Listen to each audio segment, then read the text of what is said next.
All right. Welcome to Baby Boomer University. As we get older, we have a lot more needs than we had when we were younger. What do you do when you or a loved one needs in-home care? How do you find good, reliable people that you can trust? What should your expectations be of a provider? Where do you turn? Well, today's guest is Stephanie Aldridge. She is a home care consultant from Home Instead Cares. She has over 10 years of experience in the healthcare industry, starting her career in the skilled nursing industry. She's worked with the rehabilitation process and moved to non-medical home care in 2014. Her vast amount of knowledge will give us great insight into the in-home care profession. Welcome to Baby Boomer University. All right, class is in session. So, Stephanie, how'd you like your intro? Oh, I loved it. It was wonderful. Well, once again, we have Stephanie Aldridge from Home Instead Senior Care. And I'm very excited about this because this is something that everyone eventually is going to have to deal with. We live in such a sandwich society where our baby boomers are not only taking care of their kids, but they're taking care of mom and dad also, sometimes from thousands of miles away. Yeah, that's exactly right. And I think that's how Home Instead Senior Care can help a little bit with adult children that are caring for their mother or father or even a spouse. And then they're also trying to manage working full time and then, caring for their own children. So it's very difficult to balance everything.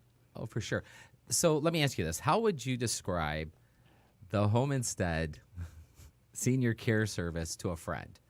Well, the way I would describe it is we have professional caregivers, and they go into seniors' homes, and they provide services. And we can do anywhere from 8 hours a week to 24 round-the-clock care.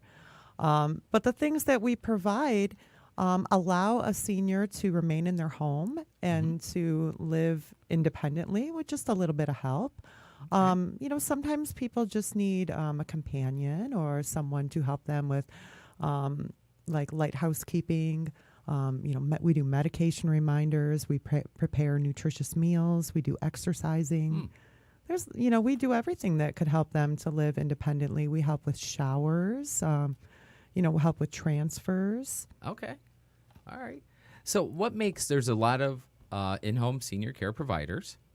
And correct me if I'm wrong, but that's basically an unregulated. You don't have to be state licensed in the state of Michigan, or how does that work? Well, it's kind of a gray area. I mean, we're licensed, bonded, and insured. That's a big difference. Yeah, but it's not. Our services aren't. They're not viewed as medical. So it's not like you can just say, do these types of services for these types of diagnoses. I meet with families, myself and my associate Debbie at Home Instead, and we do an evaluation. Okay. And then we get to know what their needs are. And then we develop a plan of care specific for that client. So it is regulated basically by what their needs are and how we can assist them. Okay. And, I went on, I read a lot of your reviews, and you guys have some awesomes. By the way, guys, they had a 4.99 rating because you always get the one person that can't. Oh, they're awesome. They're fabulous. 4 stars. Yeah. What's that all about? So one of them said, always on time, taking care of Joe, and very patient. Joe feels safe with her. And that is so important. Just like you mentioned, the socialization, which we're really, really big into because people don't understand that what a detrimental impact that has on someone being isolated. Oh, yeah, absolutely. The socialization is so important. I mean, someone that lives alone and then let's say they can't drive either. So what are they doing all day long? Maybe watching television or, maybe they go on Facebook, but maybe they don't even do that. Sure. And if you're isolated long enough, you begin to feel depressed and unhappy, and then your health goes down as well. So it's very important. People they don't look at socialization as important as, other things that people do. and it helps your mind. Oh, for sure. I don't know if you're familiar with the Harvard study on socialization. It's actually the longest running study on humans ever. Okay. And it started back in the 40s, just post World War II. Uh-huh. And basically what they found is by age 50, based on your sphere of influence and what type of socialization, it could really determine your how long you're going to live. Okay. Oh, I believe it. I mean, I see clients and they're alone and maybe their kids visit, once a week or so, and then they're by themselves. And then our caregivers start coming in, and now they have someone to talk to and share stories. And the beauty of it is the caregiver doesn't know all their stories already. Right. The kids maybe have heard it like 20 times, but the caregivers, they've never heard it. So it's a new person to communicate with, someone that's not a family member. It's a good way to build a relationship and, hopefully develop a friendship too. Oh, yeah. Actually, one of the reviews I was reading was how the adult child was saying that the caregiver that you guys have in there treated their mom like her mom. Uh-huh. And just that relationship, that bonding, they were just really shocked by it and how beneficial it was to their mom. Yeah. Oh. So going on, though, why do you think it's important for people to age in place? Well, studies have shown that, a humongous percentage, I think it's maybe 90% of seniors, that's what their goal is, to age in place, that they want to stay in their homes. It's very important to people. And that's what we provide. We allow people to stay in their homes. Once in a while, some people, they desire to move to like an assisted living or a senior independent living. Mm-hmm. But it's nice to have choices. Some people, they prefer to have care coming into their home. And then some people prefer to move into, a different environment. Now, do you ever go into an environment, because you do a lot of the assessments, correct? Yes. Mm-hmm. So do you ever go into an environment and say, this particular environment's just not conducive? Sometimes. Oh, Yeah. absolutely. Yeah. You should see how some people live. Sometimes it's not a safe environment. Or if all of a sudden they find themselves after a hospital stay, returning home, and then all of a sudden they're wheelchair bound. But then their house isn't set up for that. Sure. So you can either make modifications to the home. Right, for sure. And then in some cases, some people do move, actually. Yeah, to get to more of a conducive. Yeah, and we worked with a lot of folks that are CAPS certified. So going in, but when you're talking about widening hallways, widening doorways, zero thresholds, it can be pretty overwhelming. Oh, absolutely. Or if the shower is upstairs, then yeah. all of a sudden you're putting in like a chair lift, up to your bedroom and up to where the shower is. Yeah, we had a client, a very gregarious man. He was in his 80s, and he had a chairlift. Mm-hmm. And when I first met him, he's coming down this chairlift. Well, he didn't need a chairlift. Uh-huh. That was for his wife who had passed away. Oh, okay. But he just enjoyed riding up and down the stairs. And it was kind of humorous because as he came down, I was kind of like, oh, okay, yeah, definitely a Colonial's not going to. Then he hops out of it and, hey, how you doing? Whoa. Kind of took me back. So right now we've kind of talked about a little bit about this sandwich generation we're living in. Mm-hmm. As baby boomers are taking care of both adults, their elders, and their kids. Uh-huh. And two parts of that questions. One, I know we work with a lot of the elders, and whenever we do, we have to ask permission if they want their adult children involved in the process. Okay. Because sometimes the adult children are trying to take over. Yeah, that's true. And the second one is, what kind of suggestions do you have for those adult children that are needed in the process, or how do you get them involved in the process? So that's a pretty open question. Yeah. Well, you know what? To be honest, the adult children, they're the ones that are calling us. Okay. They call us first, and they are all on board for Home Instead. Nice. That is nice, but the senior, the client, they have to be on board. If they don't want it to happen, it is not successful, because they're the ones that actually are having the caregivers in their home. Right. So usually the family is pretty involved. Okay. Sometimes we have to have them decide on one primary contact, because we can't take advice from 6 different people. We do the exact same thing because we have the same scenario. It's like, who's going to be the main contact here? Period. You disseminate. Yeah, because it gets way too complicated when sure. they're all suggesting different hours and different tasks for our caregivers. So just one person. It's kind of like when you were a kid and you played that landline game where you whisper to this person, so on and so forth. By the time it gets to that 6th person, it's like, okay, the daycare giver is coming in from midnight to 2 in the morning. Only on national holidays. Yeah. Oh, wait a minute. That's not what was said. Yeah, it doesn't make any sense. All right. Well, very cool. Now, what else how would you then say, okay, adult children, this is a big segue for your elders in your life. What tips would you have for them to help maybe cushion the blow, I guess is the only terminology? Yeah, no, that's a very good question. Because when they call, they'll call home instead and they'll say they're interested in care for their mother.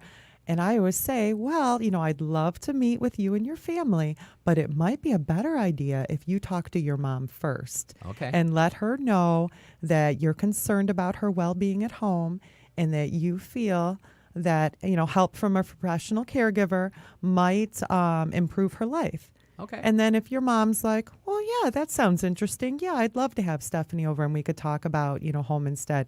But then if your mom says, oh, no way, I don't want that, then I could still come over and talk to you. But chances are it might not be successful. So we want everyone on board. Sure. Now, and I imagine sometimes there's just a period of time for the elder to get adjusted to the thought. And do you sometimes have people who are just like, yippee-yi-yay, let's go? Yeah. Oh, some people, they love it. I mean, when we actually have a senior call our office and say, I need help for myself, we're like, wow, they get it. It's that unusual. Yeah. Oh, yeah. They Wow. don't. No, in their minds, they don't need help, apparently. I'm not sure, but that's what happens. But once in a while, they will call the office and they'll say, I need assistance for myself. I love my home and I want to remain in my home. And I realize that if I want that to happen, I need to bring in some help. So good for them. Yeah. Oh, that's wonderful. Yeah. It's I guess just something to educate, and like this program now, this helps educate people. Yeah. For sure. And then they'll say, oh, there's options for me out there. Absolutely. Now, what would be like the perfect client for you? So at what point does it go beyond, or what point, I don't know if you've ever walked into a scenario where you look at it and say, you don't need us yet, guys, or I don't know. So what's that perfect client look like? Well, you know what? If the senior's living alone, chances are they could always use some help. Oh, just for the socialization. Just for the socialization. If you are walking with a walker, how about for a good example? Chances are you do need some help. How are you preparing a nutritious meal for yourself if you're supposed to be using a walker? How are you carrying the laundry basket with your walker? It's very difficult. And then when it comes down to, they're not actually using the walker. So then it's a safety issue. But I haven't really ran into many clients that call us and want help, and then after I do an evaluation, I can't find anything for our caregivers to do. There's always like companionship and going on outings and things like that. That's some of the fun things that our caregivers get to do. Well, that's excellent. I know when we talk with folks about aging in place, because I've been doing this for 18 years. So to us, it's let's find the best situation for you. And if it's aging in place, let's do that. And we always look at what we call our big four, which is, are you getting proper nutrition? So, because a lot of times the elders we've worked with, all of a sudden a pack of saltines becomes dinner. Frozen meals. So one of the tips we give the adult children we're working with is when you go over that once a week visit to visit mom, snap a photo of the inside of the refrigerator. The following week, pull the photo up, look in the fridge, and compare to get a good idea. Because oftentimes, I'm sure you get this too, where they'll say, no, dad's eating. Well, but what is he eating? Yeah. So ours is proper nutrition, taking your meds, and you guys help with that. Yes, we do. Yes. The next one is socialization, which here again, I totally agree with you. It's the most stated issue that's going on right now with our elders in our country. And the transitions we've seen with people has just been amazing. And the fourth is if the property is safe for their environment. So one of the things I had asked you that what makes your business stand out, but I want to read this to you because I thought you didn't mention this, and this is really, I thought was super cool. So this is one of your reviews. We were getting ready to move Dad to an assisted living facility. And because the doctor's delay in getting an order for a chest x-ray, we had 1 day to get it done. None of my siblings and I live close to my dad. Home instead walked me through getting the order from the doctor directly to St. John's Medical Center and then arranged for my dad's caregiver to take him for the chest x-ray. I can't thank the staff enough for calming me down and helping my dad. Well, that's a good review. That's well, I thought it was just outstanding because here's someone that's transitioning to an assisted living facility. But you guys are, it sounds like you tend to go above and beyond. Oh, all the time. I mean, we help them through the whole process, through like we go there, we do an assessment. We write up a plan of care. Then we're educating and introducing the caregiver to the family. We make sure it's a good fit. We have a nurse that does quality assurance visits. Let's say after a week they call and they say, oh, I'm not sure about my caregiver. Okay. We really discuss it with them because I don't believe like in a week you really get a chance to get to know the caregiver. And sometimes it can be just a matter of, speaking to the caregiver and giving them a little bit of advice because everyone's different and all our caregivers have amazing training. So everyone's capable of doing the job. It's just that everyone has a different personality. So some people are very talkative and some people are very quiet. And sometimes it's easy as just telling the caregiver, okay, now they don't like having conversation all day long. And they say, oh, easy fix, Right. I mean, so sometimes it's very easy to make a good match. Excellent. And then what are some of the other situations that you've ran into that was kind of unique, but you stepped up to the plate, your company, and handled it for your clients? Well, we do a wide variety of different things. You know what? This is unique. We had our client was flying to Washington, D.C. To visit their son.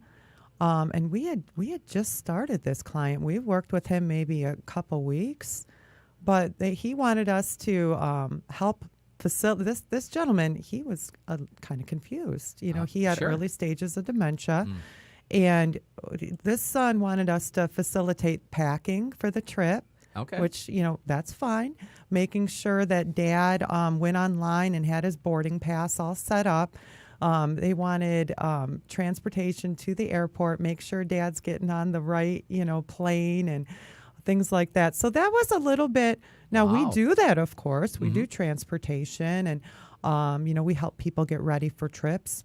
But that isn't something that happens a lot. Right. Not many of our clients, after meeting them for only a few visits are trusting us to help their loved one to fly, to another state. But it went up. It was wonderful. And he got on the plane and he, visited his son and it worked out really well. And so then you were there to pick him up also on the return trip? On the return trip, I think no. We didn't pick him up when he flew back to Michigan. The son had arranged something else. It wasn't, during our time with the dad. So, but what a huge benefit. So here you have, an adult child that's hundreds of miles away, and that's a huge concern to have someone you can trust and be able to do this. Because often I know a lot of the folks we work with, they might not have other siblings or they might have other siblings in the area that aren't really involved. Yeah. And to be able to make sure that when, Dad steps off the plane, he's actually stepping off at the right place, that's pretty huge. It was. And this gentleman, I mean, he had medicine to pack. He had like a wide variety of different things going on, to visit his son that was in Washington, D.C. So we did our best and it worked out well. So now, did you work in conjunction with the airport so that they had someone to meet? Yes. Because at the airport they have, like, I wouldn't say a wheelchair, but like a cart that a senior could sit on with their luggage and get to the right gate. And so there was a lot of pieces that we had to, put together and make sure everything went correctly for it. Well, excellent.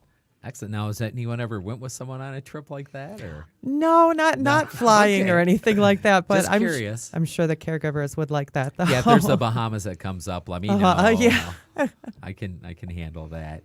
So, what's the biggest challenge in educating the adult children and the seniors for you? What's the one thing that you wish their expectations would change? Well, their expectations are pretty good. I think one of the challenges is getting people to admit that they need help. Okay. People call us when their loved one is already at the hospital, and then they'll call myself, and I'll go and I'll do an assessment in the hospital, and then they want help the next day. Well, sometimes, and I mean just sometimes, is it that quickly? There's a lot of process involved. We want to write up a good plan of care. We want to make the perfect match. So there's a lot of things in place. Certainly. Yeah. So I think that people should not be waiting so long to get help. That's a common across every field. They wait too long. Absolutely. And going on to that, one of the nice things about Home Instead Senior Care is you are a little bit on the larger side. Okay. Yes. So you have a little depth. Where I think some of these, and I'm not knocking them, but some of the in-home care companies that are small, if that caregiver gets sick, how do they fill that gap? Oh, well, this is the procedure. Let's say the caregiver calls, because, they're humans. They get sick. So let's say they call and they say, we're not feeling well. I'm not going to be able to go and work with my client today. This is our procedure, and it works out very well. Okay. We call the family, and we say, the caregiver's not feeling well.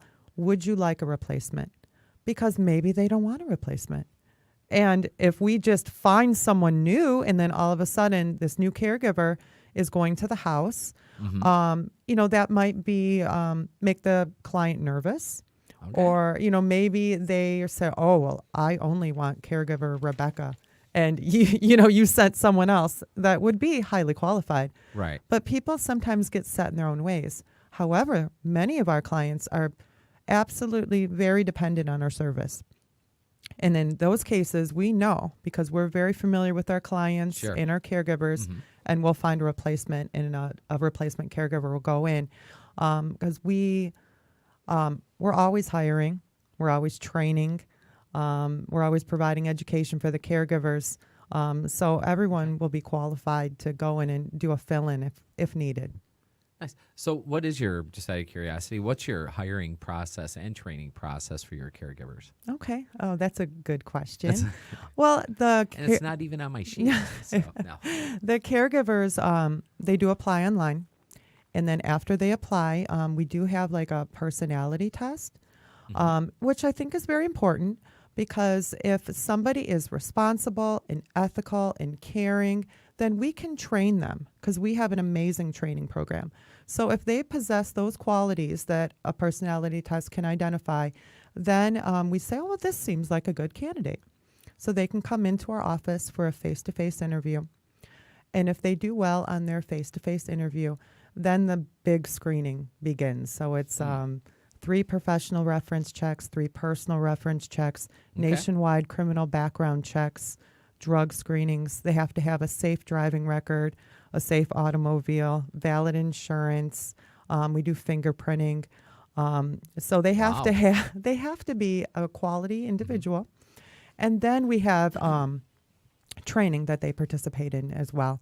Well, before you go into training, now, and that's something that your company does. It's not mandated by the state, or? That's Home Instead. We have high franchise standards. Okay. And so, because we have a home office in Omaha, Nebraska, and they put high standards in place so that all the franchises are run very well. They want to have I think it's hugely quality important. product. Sure. Yeah. Well, that's one of the problems we're seeing in this industry right now. It's where the whole elders and with, the demographics and such, a lot of people are jumping into this industry yours, mine, and all facets of it. And all of a sudden, they're like, they get their, Vistaprint cards, and that's it. And I think a lot of people don't realize that. Oh, yeah. By having those kinds of standards, that in itself makes you stand out just so far. Oh, absolutely. And okay, so now on to the training. Okay. Well, the training, we're going to teach them how to identify illnesses in seniors, how to build relationships. We teach them also on, things like dementia, Alzheimer's disease, Parkinson's. We have training for hospice patients. We have training for personal care. People, once they learn these skills, then they can go into a home and, care for a wide variety of different seniors or people with disabilities. Well, that's excellent. And by doing some of that training, can they kind of foresee when a transition might be coming up, where maybe it's time for mom and or dad to transition to, maybe whatever. You mean like an assisted living or something well, even like beyond that? assisted living, maybe like memory care okay. or something of that nature. We would say something. Well, because we have a quality assurance program. So we have a nurse that goes into the homes. Okay. And she makes sure that the care is, very good. And she can make suggestions like, I think they need more care. Okay. And then sometimes, maybe they could scale back on care. But unfortunately, because of the aging process, usually people do need for sure a little bit more care after a few years. But then if we think memory care would be appropriate, because they could always increase hours with us because we do round-the-clock care. Okay. So we would be qualified to handle that. Right. And especially with the help of some other outside services, like a medical home care. Like if we see an increase in weakness, then we can refer to like one of our partners in the industry that can do therapy. Okay. And then maybe a nurse would come and help if they had developed, a skin issue. So there's always people that we rely on in the community to help us. They could increase care. And if let's say they didn't want to increase care with home instead, then we might say, you know what, I think it is time for a memory care because their safety is our top priority. Well, I think the biggest thing there is just knowing as an adult child that someone's actively watching, the older mom and or dad and not being blindsided, not getting that call that, by the way, your mom's been having night frights for the last and we can no longer handle her, do something with her. Yeah.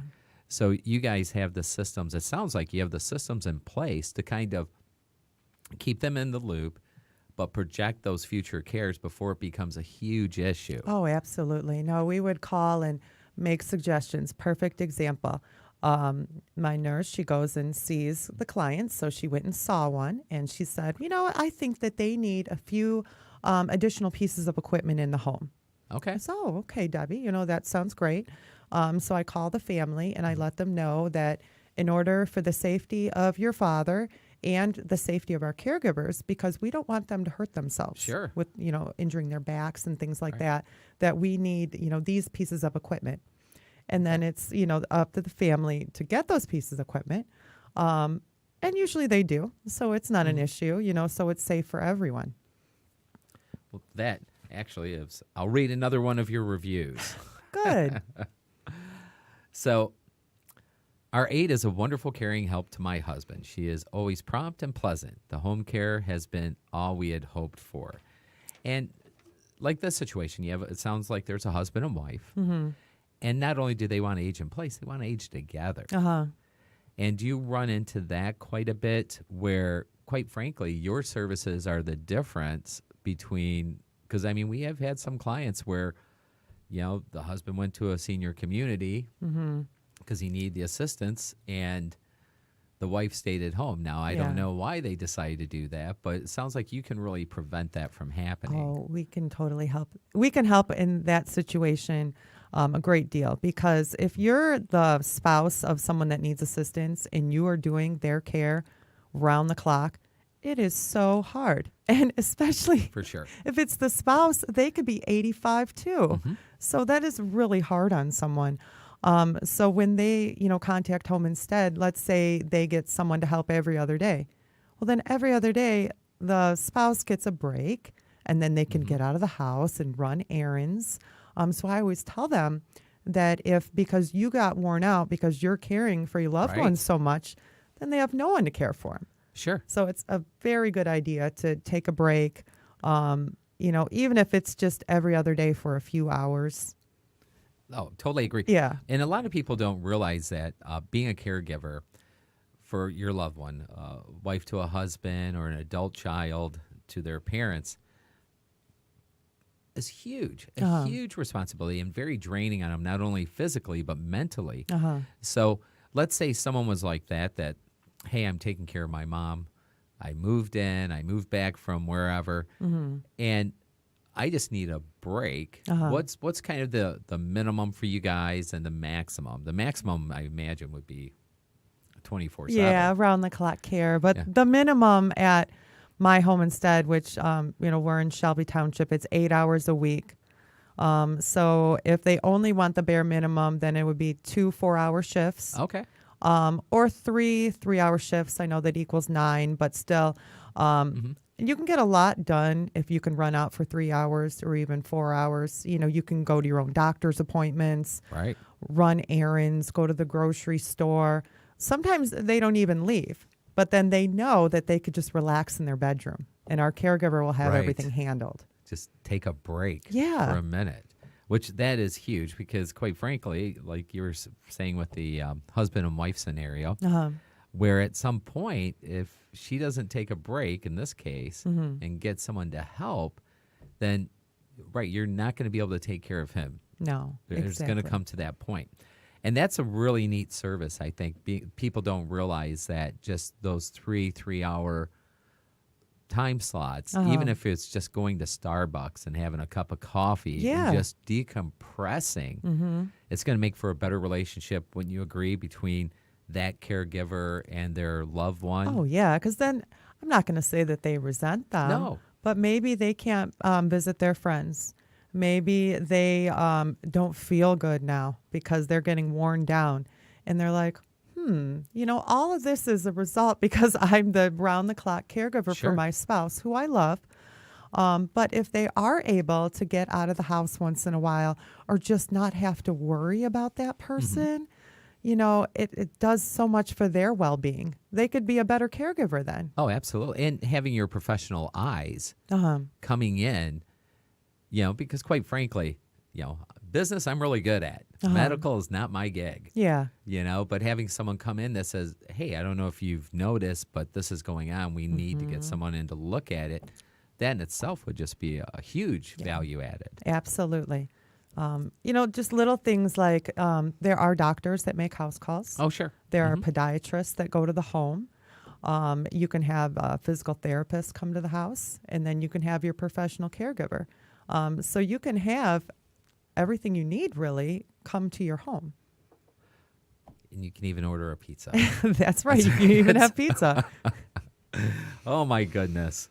It's like the Amazon of medical. Right to the door, no boxes. Okay. I just want a couple more here. So always the big question is, how does someone pay for the services? Well, the majority of our clients are private pay. Our services are not covered by Medicare and Blue Cross and HAP. They're classified as non-medical. So your medical insurance is not going to be paying for Home Instead. But if you look at it this way, medical insurance does not pay for your assisted living. Oh, sure. So if you need care, it is going to come out of your pocket. There are some, long-term care insurance. That is similar to a life insurance policy. So that is something that someone would pay for and be paying into for years.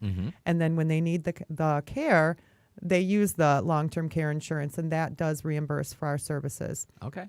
And it's best to look at that at age 60, by the way, putting that out to folks. Seriously, that's kind of that 60? sweet spot. Okay. That's good advice. Yeah. Or we have a few clients like this, people that are victims of automobile accidents. Okay. So if you are a victim of an automobile accident and then you're disabled because of it, auto insurance does reimburse for our services. Okay. What about VA benefits? Now, VA benefits, we usually refer our clients that are interested in getting VA benefits to a professional, someone that we trust. And with the VA benefits, they usually get a reimbursement sent to their home. Nice. And then they can use those funds to pay for home instead. Excellent. And really, at the end of the day, paying for these services are just necessary services. Well, you have to pay for something. Exactly. I totally agree. And that's part of that budgeting process that we never thought about when we were 20 and 30, right? Yeah. So let's say you had a friend in a different state and they're nowhere near one of your sister companies. Okay. And they said, Stephanie, what question should I ask when interviewing these different in-home care companies? What would be the top 5 questions you'd tell them to ask? Well, I would say, how do you find your caregivers? How do you screen them? Okay. I think that's a very important Hugely question. Important. People ask me all the time, what if we don't like our caregiver? What do you do? Mm-hmm. So that's important to find out. I would probably like to know, how long have you been in business? Mm-hmm. Who is the owner of your company? The owner of our home instead is a registered nurse. So she has a medical background. She understands caring for seniors. I think that's important. A lot of people go into this business and they're automotive executives, and there's nothing wrong with that, but it's just they don't have the background, really. Right. There's lots of things. What I would ask, what do you, like what you were saying, what do you do if the caregiver calls in? What's their procedure? That's a huge one. Yeah, because people are human beings, and our caregivers are allowed to take vacation time too. I mean, say it isn't so. Imagine that. So if they don't go on vacations, then they're going to get worn out. So we allow them that freedom. It's important to know that they do have backup. It is being a caregiver these days. It's an in-demand field. Huge. It really is. So you have to make sure that these home care companies have employees, and the right employees too. Okay. All right. Is there a particular ratio that you would think for amount of employees that you personally? Now you're telling a friend, they live in Oxford, Alaska. Yeah. And would there be a minimum size? Not trying to put you too much on the spot, but that depth of coverage is huge, and a lot of people don't understand that. No, they don't understand that. I mean, I would just make sure that I would maybe say something like, are there many times where you experience a shortage of caregivers so that your clients go without? I might say it that way and see what their answer is. Yeah, because you can never. Maybe you have tons of caregivers on staff, but all the caregivers only have 12 hours of availability. Good point. So it doesn't really. It's not the quantity, but how much are your caregivers willing to work for you? How many hours do they want to work per week? And how many clients to caregiver ratio? Yeah. So there's a lot of variables that goes in. Yeah, I love the way you question that. Uh-huh. Yeah, well, that's excellent. And then now have you, in your experience, because you've been doing this a while and you have a medical background also, have you ever seen, what's the biggest changes you've seen in folks once caregiving is happening? Well, I see that people are doing a lot better, especially if they're exercising. I cannot say enough about seniors exercising. So if you're listening right now, please start exercising. It's important. The seniors that I see that are doing well and they're eating well and they're still getting around well, they are exercising on a regular basis. It's not just so that you can be thin or so that you can be buff. It's for your own well-being. It's so important. So what age do you forego the feeling buff stage? That's I'm just curious. No age. No age. Okay. So because I know some of these gentlemen we've worked with, they 87 and they're feeling buff. Good for them. I mean, we have clients that are 100 plus. Oh yeah. And they are exercising. I mean, nothing strenuous. Just go for a walk. Movement is life. Yes, because you're exercising and that increases your appetite. So then you're eating well. So it goes full circle. Oh, yeah. And I think a lot of people, I mean, I'm sure you've heard this from clients too. If I knew I was going to live this long, I would have taken better care of myself. And a lot of people are the way our age is extending out, it's not unusual now to see people over 100 years. Yeah, that's exactly true. And if that was number 5 too, is the physical activity. But if they're hitting those main points, you can really have a dynamic and very exciting elder life. Oh, absolutely. I mean, if you think about it, let's say you live until you're, 80, and then you retire when you're 65. That is a big chunk of your life. Don't you want to be doing something that you enjoy? Right. You still want to be healthy for those years, It's huge important. And now we've had some clients that we had one lady, and I'll tell you a little story. It's cute. I'm talking about socialization. She was the epitome. And we started working with her. And she was in a colonial where half bath on the main, and stairs weren't her friend anymore. Stairs becomes a lot of people's, nemesis. Yeah, that's true. But you could just see like her hair wasn't done, and her clothing was, maybe worn a day or two more than it should have been. And then in her case, she moved to a community, but just that socialization, she became so vibrant. She started going and got on a golf team and was golfing twice a week, walking 9 holes. Oh, that's great. Oh, it was night and day. But it's that socialization, that physical activity, regardless of where it's at, is just hugely important. Absolutely. Like our caregivers sometimes take our clients, to the local senior center, or they great. Go to lunch, or just do things like we have a few male caregivers, which is nice. We're very happy to have them. But let's say they take their client, who's also a male, and they go fishing. They do something that you wouldn't even expect a caregiver to be doing with a client. But it really helps their well-being. Oh, it's huge. So let's say someone wanted to someone's listening to this and they go, gosh, you know what? I really have a heart for seniors. How would I go about becoming a caregiver? What would you suggest? Just stop into our office. No. But, everyone applies online. They could call us. You could go to our websites.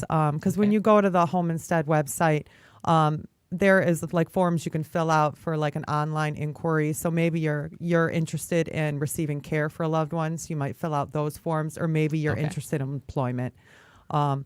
We are fortunate. We are hiring people that are a little bit more mature, where a lot of industries are, not interested in these that's interesting. people. So we have a lot of our caregivers that are 50 plus years old.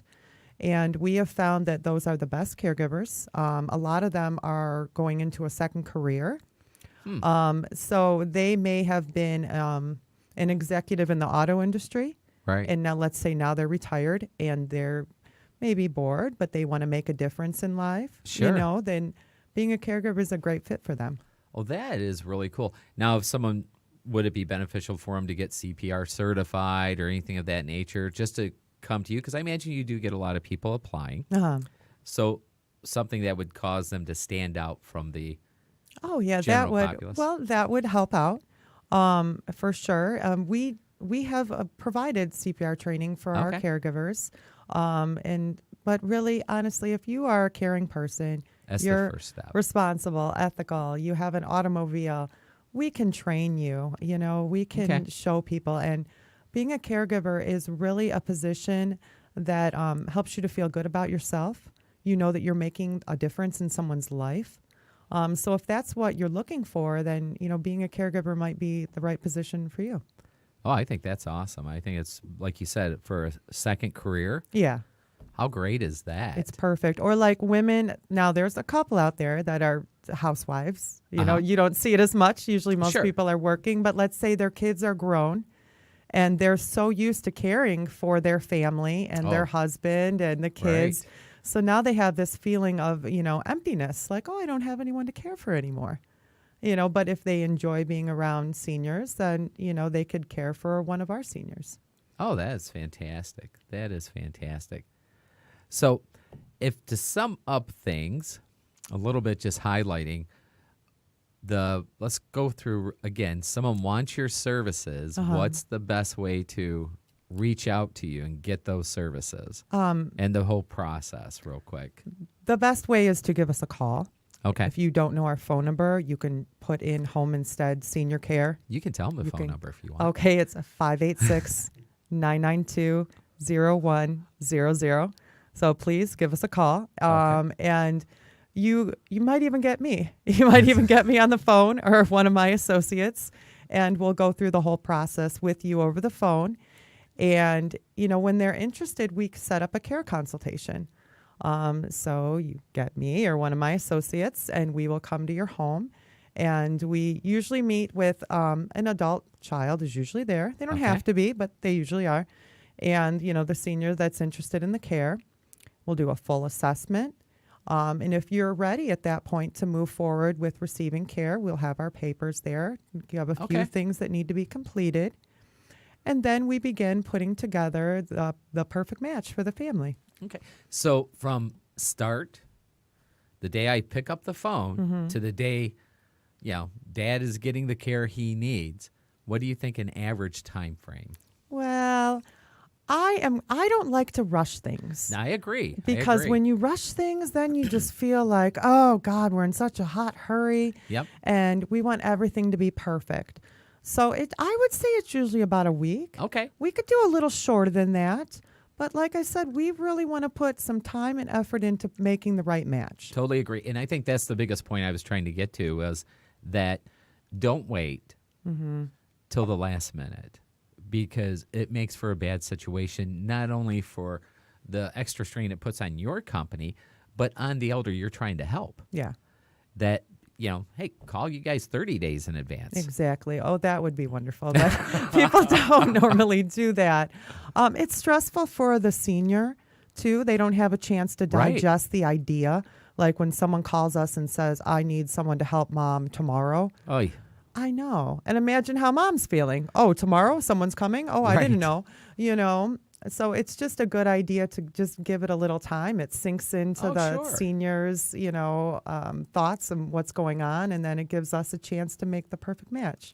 Well, and we all have different speeds of processing. And to not allow them to actually process the thought of, okay, there's a stranger going to come in. Yeah. I know they're going to be looking out for my best interest, but there's a stranger coming in. That's just got to be so difficult. Yeah. Oh, it's hard on them, too. I try to tell the caregivers that, because our caregivers, they've been doing it for a very long time. We have employees that have been working there longer than I have, because we have amazing employee retention. Anyway, so I say put yourself in the senior's shoes. They don't know you. You're an experienced caregiver. You've done this for numerous years. They've never had a caregiver in their house. So when you go in there, that's a very good point. Try to put yourself in their shoes, how they feel about it. That is a very good point.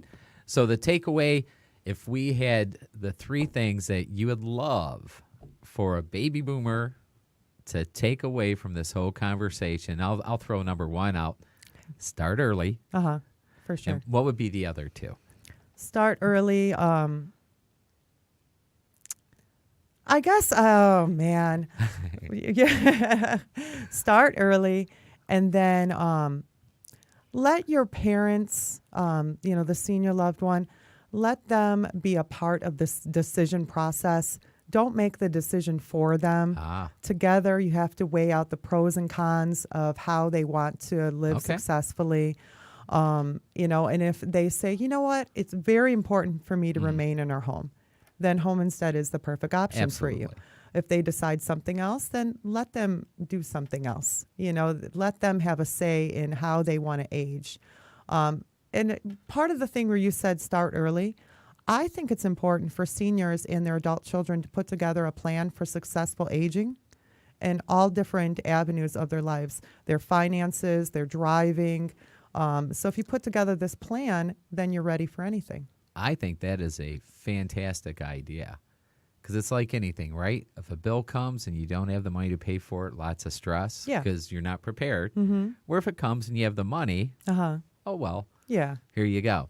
Well, that is great. Well, Stephanie, thank you so much for coming on. I think it was just invaluable, the information you put out today, because this is something that people just don't know about until the actual moment they need it. Yeah. And I just appreciate you so much. Why don't you tell us the best way to get a hold of you? Okay. And go ahead. You can get a hold of us via phone at 586-992-0100, or we have an amazing website, and that is at homeinstead.com. Awesome. Well, thanks again, Stephanie Aldrich from Home Instead Senior Care, and thank you very much for listening to Baby Boomer University. Hit the button below if you want to get a hold of Stephanie. We can put you in contact also. And at that point, class is dismissed. I like how you